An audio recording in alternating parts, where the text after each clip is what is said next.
これ明らかにコウモリランいつもの違うよね。ほら、見てこれ。なんだろう。こういう方がなんか面白くない？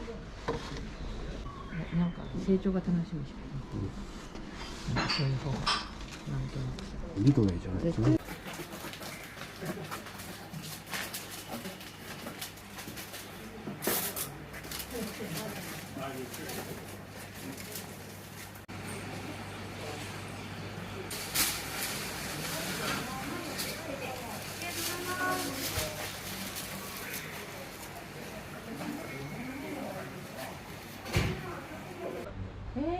渥美半島ですよ。